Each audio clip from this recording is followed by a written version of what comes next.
তার উপর নজর রাখবো, কিন্তু প্রথমে একটি বিজ্ঞাপনী ঝলক। উলুবেড়িয়ার একটি সরকারি হাসপাতাল এবং সেখানে একজন মহিলা ডাক্তারকে হেনস্থার অভিযোগ একজন অস্থায়ী ট্রাফিক হোমগার্ডের বিরুদ্ধে। উলুবেড়িয়ার শরৎচন্দ্র চট্টোপাধ্যায় মেডিকেল কলেজে এমনই চাঞ্চল্যকর ঘটনা ঘটেছে। আত্মীয়কে নিয়ে হাসপাতালে আসেন হোমগার্ড শেখ বাবুলালের সঙ্গে আরো 10-12 জন ছিল। হোমগার্ড ও তার দলবলের বিরুদ্ধে হেনস্থার অভিযোগ। পুলিশ অফিসারের পরিচয় দিয়ে চিকিৎসককে হেনস্থা করা হয়েছে, অশ্লীল ভাষায় গালিগালাজ করা হয়েছে, পাশাপাশি মারধর করা হয়েছে, রাস্তায় বেরোলে মহিলাকে ধর্ষণের হুমকিও দেওয়া হয়েছে। উলুবেড়িয়া থানায় লিখিত অভিযোগও দায়ের হয়েছে এবং এখনো পর্যন্ত ঘটনায় 3 জনকে গ্রেফতার করা হয়েছে বলেই জানা যাচ্ছে। পুলিশ শেখ বাবুলাল ও শেখ হাসিবুরের মতো আরও কয়েকজনকে গ্রেফতার করেছে। তাদের 3 দিনের পুলিশ হেফাজত দেওয়া হয়েছে, এমনটাই জানানো হচ্ছে আমাদের প্রতিনিধির তরফে।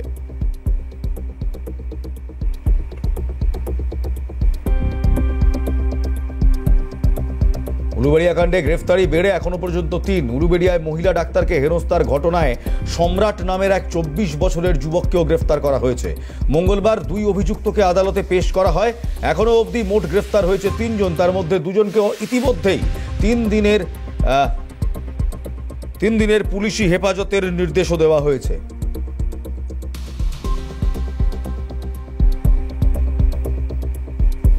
ভিকটিমের পরিবার তারা কি বলছেন? রোগীর পরিবারের 2 জন আমাকে মারধর করেছে ও হেনস্থা করেছে। একজন আমার হাত মুচড়িয়ে দেয়, নানান অশালীল কথা বলে। আমি কিভাবে হাসপাতাল থেকে বেঁচে ফিরি তাও দেখে নেবে তারা, এমনটাই বলেছিল। একথাও বলে রোগীর পরিবারের লোকজন। প্রতিক্রিয়া আহত মহিলা চিকিৎসকের শোনাবো। বাড়ির লোক আমাকে বলে যে আপনাকে মেরেছে, তাতে আপনি মরে তো যাননি, আপনি আবার দেখুন, আপনার মার খান যাই খান আপনার দায়িত্ব, এটা আপনার চাকরি। তো আমি তাদেরকে বলি যে অলরেডি 5:30 6টা বাজতে যাচ্ছে, ভিজিটিং আমার 6টায় শেষ হলেই আমার ম্যাডাম এসে উনিকে আবার চেক করবেন।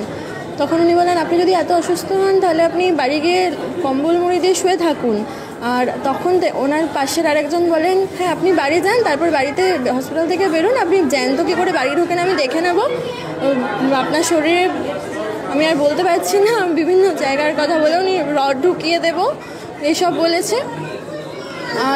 আর একজন আমার হাত মুছড়ে দিয়েছে, উনি বলছেন যে উনি পুলিশের খুব বড় অফিসার আর পার্টিরও নেতা, আমি কি করে জ্যান্ত বাঁচি উনি দেখে নেবেন। আর পাশের আরেকজনও একই সময় 2 জনই আমার গায়ে হাত তুলেছে, মারধর করেছে।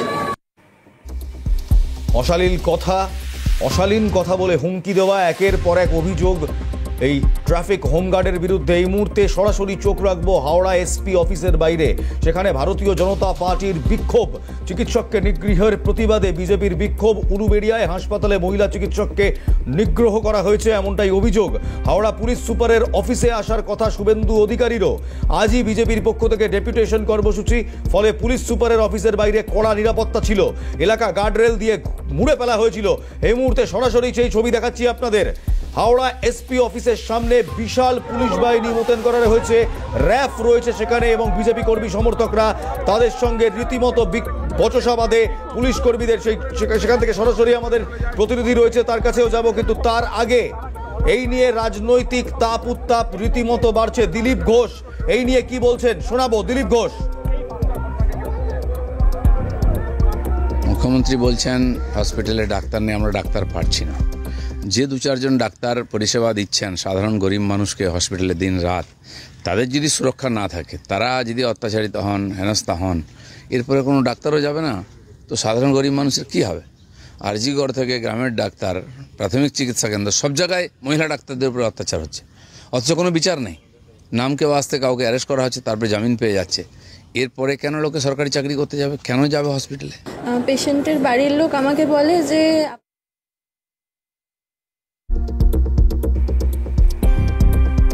শ্রমিক ভট্টাচার্য ভারতীয় জনতা পার্টির পক্ষ থেকে কি বলছে তাও শোনাবো আপনাদের। অলরেডি 5:30 বিন্দুমাত্র সরকার কোনো শিক্ষা নেয়নি, আর সামগ্রিকভাবে একটা অসুস্থ সমাজ তৈরি করে দিয়েছে তৃণমূল কংগ্রেস। যত বিকৃত মনস্ক মানুষ, সে হোমগার্ডই হোক আর সিভিক ভলেন্টিয়ার্সই হোক, সবই তৃণমূল। অধিকাংশই দুষ্কৃতী। তারা মনে করছে সরকারটা তাদের সরকার। পুলিশের ভয়ও কারণ নেই, প্রশাসনেরও কোনো ভয় নেই। সিসিটিভি ক্যামেরা সেটাও কাজ করে না, সরকারের কোনো নজরদারি নেই। সামগ্রিকভাবে তৃণমূল ক্ষমতায় থাকলে যে পরিস্থিতি হওয়ার কথা সেটাই হয়েছে। অত্যন্ত দুর্ভাগ্যজনক একটা ঘটনা, এর নিন্দা করার কোনো ভাষা নেই। আর পাশাপাশি তৃণমূলের পক্ষ থেকেও একাধিক বক্তব্য রাখা আসছে। আমরা অরূপ চক্রবর্তী তিনি কি বলছেন শোনাবো, এবং তারপর বিধায়ক নির্মল মাঝি তার বক্তব্য শোনাবো। দেখুন, উলুবেড়িয়ার ঘটনা খারাপ, কুৎসিত, নিন্দনীয় ঘটনা। ইতিমধ্যেই মূল অপরাধী যার বিরুদ্ধে অভিযোগ তাকে গ্রেপ্তার করেছে পুলিশ, তাকে ডিউটি থেকেও ক্লোজ করা হয়েছে। কিন্তু উলুবেড়িয়ার ঘটনা নিন্দনীয়। আর নন্দীগ্রামে শুভেন্দু অধিকারী, যিনি আজকে এই ঘটনা নিয়ে এত বড় বড় কথা বলছেন, ওনার নিজের বিধানসভা কেন্দ্রে বিজেপির বুথ সভাপতি তাপস দাস, একজন গৃহবধূ 32 বছর বয়সী, তার স্বামী কর্মসূত্রে বাইরে থাকেন, সেই সুযোগে মাঝরাতে দল নিয়ে ওই মহিলার উপরে তার কন্যা সহ চড়াও হয়েছিলেন ধর্ষণ করবার উদ্দেশ্যে।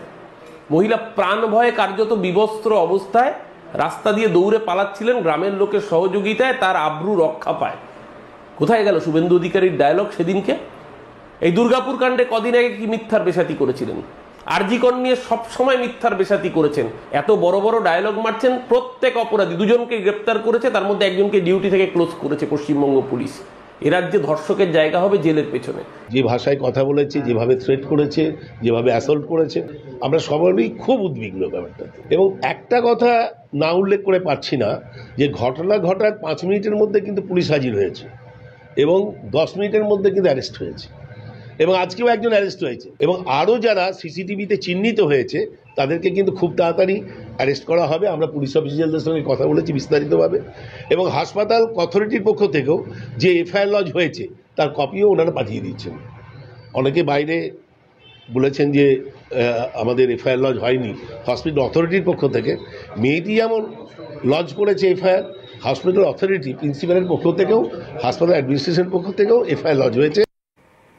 অর্থাৎ পুলিশ সব রকম কাজ করছে। পুলিশ কিন্তু দ্রুত তৎপরতার সঙ্গে যাদের বিরুদ্ধে অভিযোগ তাদের গ্রেফতার করেছে, এবং বাকি যারা জড়িত ছিল তাদেরও খোঁজ চালাচ্ছে। কিন্তু বামেরাও পিছিয়ে নেই। উলুবেড়িয়া চিকিৎসক হেরস্থার প্রতিবাদে আজ এমএসভিপির কাছে ডেপুটেশন দেয় বামেরা, সেই ছবি আপনাদের দেখাচ্ছি। এবং একই সঙ্গে জুনিয়র ডাক্তাররা তারাও কিন্তু ডেপুটেশন দেন। আমার সঙ্গে এই মুহূর্তে আরজিকর কাণ্ডের সময় জুনিয়র ডাক্তারদের আন্দোলনের এক মুখ ডাক্তার তাপস প্রামাণিক রয়েছেন আমার সঙ্গে সরাসরি। Tapas, welcome to Calcutta news. যে ঘটনা আমরা দেখছি একেবারে নিন্দনীয় ঘটনা, কিন্তু এই ঘটনার সঙ্গে রাজনীতিকে জুড়ে দেওয়া কি আদৌ উচিত? কারণ আমরা দেখেছি এর আগে রাজনীতি জুড়ে গেলে মূল ঘটনা থেকে ফোকাস সরে যায়। পুলিশের ভূমিকা এখানে অত্যন্ত সাধুবাদ জানানোর মতো, কারণ পুলিশ আততায়ীদের গ্রেফতার করেছে, বাকিদেরও খোঁজ চালাচ্ছে। কি বলবেন? না, পুলিশের এই সাধুবাদ জানানোর তো কিছু নেই। এর আগে যে ধর্ষক সঞ্জয় রায় ছিল এবং তারপরে যে শেখ বাবুলাল সম্ভবত এর নাম, এরা তো সব শাসক ঘনিষ্ঠ এবং পুলিশ ঘনিষ্ঠ ধর্ষক। এরা এইটা করার সাহস পায় কি করে? আমরা যখন, ধরুন আমি একজন সরকারি চাকরিজীবী, আমি যখন চাকরিতে করতে শুরু করেছি তখন আমার একটা পুলিশ ভেরিফিকেশন হয়। আর এই ধরনের এই সিভিক ভলেন্টিয়ার বা হোমগার্ড এরা কিভাবে চাকরি হয়? এদের পুলিশ ভেরিফিকেশন হয়। এ তো পোটেনশিয়াল রেপিস্ট, কারণ এদের কোনো পুলিশ ভেরিফিকেশন হয় না।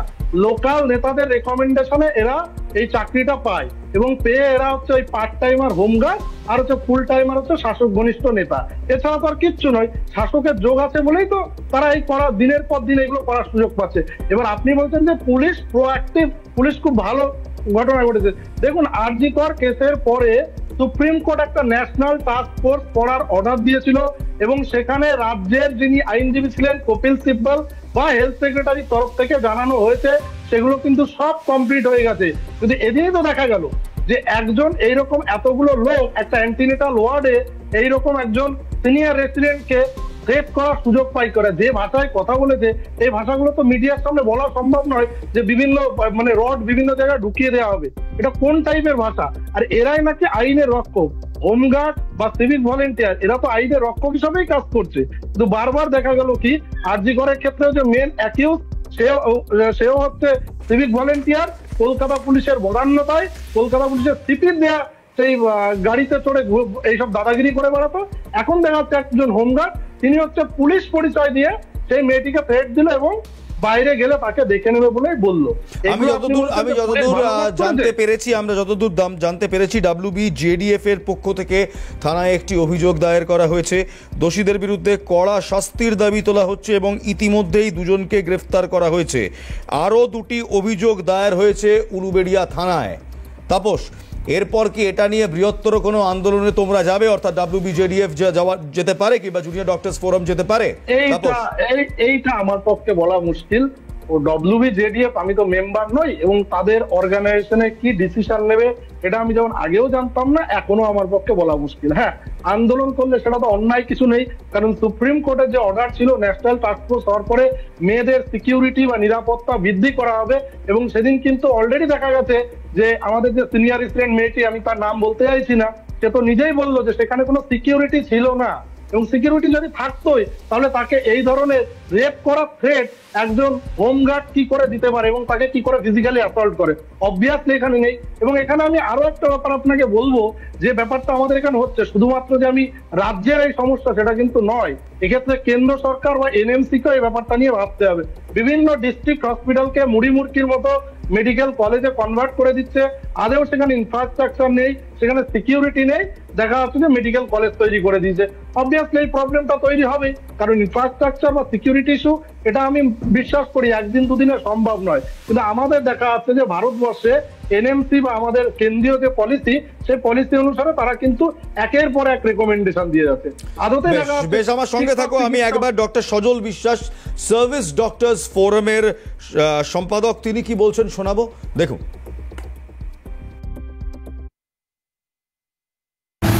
কর্তব্যরত অবস্থায় মেডিকেল কলেজ এবং স্বাস্থ্যক্ষেত্রে সর্বত্র আজকে মহিলা স্বাস্থ্যকর্মী থেকে শুরু করে মহিলা চিকিৎসকরা যেভাবে নিরাপত্তাহীনতায় ভুগছে, জুনিয়র ডাক্তাররা যেভাবে নিরাপত্তাহীনতায় ভুগছে, যেভাবে চিকিৎসকরা নিরাপত্তাহীনতায় ভুগছে, সেটা একটা নজিরবিহীন একটা পরিস্থিতি তৈরি হয়েছে, অত্যন্ত অন্ধকার পরিস্থিতি তৈরি হয়েছে।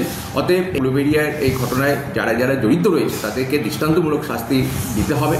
শাস্তি না দিলে কিন্তু আগামী দিনে আরও অনেক ঘটনা ঘটতে পারে। অতএব এই দাবি আমরা জানাচ্ছি উচ্চ পর্যায়ের তদন্ত এবং দোষীদের দৃষ্টান্তমূলক শাস্তি। বিধায়ক রানা কি বলছেন শোনাবো।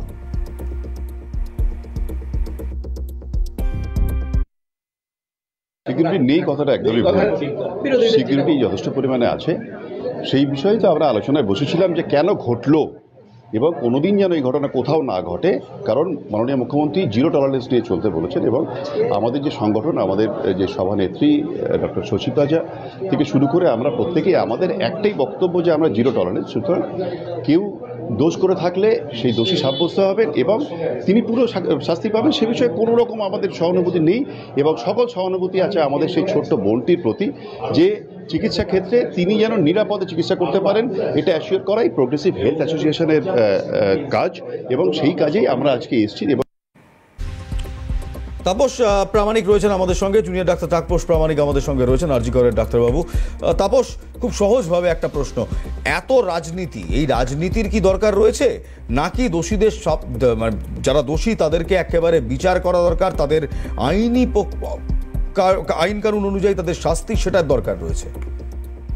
দেখুন, শাস্তি হওয়াটাই দরকার। রাজনীতি এখন যদি বলেন যে ডেমোক্রেসিতে রাজনীতি থাকবে না, এটা হয় না, কিন্তু সমস্ত দল বা যে কোনো অর্গানাইজেশন তাদের প্রতিবাদ করার অধিকার আছে। সেখানে বাম হোক, ডান হোক, JDF হোক, JDA হোক, PIC হোক, সবাই গিয়ে সেখানে প্রতিবাদ করতে পারে, এবং সেই প্রতিবাদ করার পরে আলটিমেট সেখানে কোনো দোষ বা গুণ কিন্তু দোষের কিন্তু আমি অন্তত কিছু দেখি না। তারা প্রতিবাদ করছে। অবভিয়াসলি আরজিকর ঘটনার পরে আমরা একজনকে হারিয়েছি, আবার এই দিন আমরা যে জিনিসটা দেখলাম এটা কিন্তু একদমই আনএক্সপেক্টেড, এবং এই ধরনের ঘটনা ঘটলে ভবিষ্যতে আমাদের যারা ফিমেল যারা ডক্টর থাকবে তারা কি করে চিকিৎসা করবে? আমি একেবারে সহমত তাপসের সঙ্গে, তাপস প্রামাণিক যে কথাগুলো বললেন, যেরকম ঘটনা বন্ধ হওয়া দরকার, শুধু তাই নয়, দৃষ্টান্তমূলক শাস্তি দরকার, যাতে এরপর আর কোনো বাবুলাল শেখ এমন সাহস না দেখাতে পারে। অত্যন্ত ধন্যবাদ, অসংখ্য ধন্যবাদ তোমায়। ডক্টর তাপস প্রামাণিক চিকিৎসক ছিলেন আমাদের কাছে।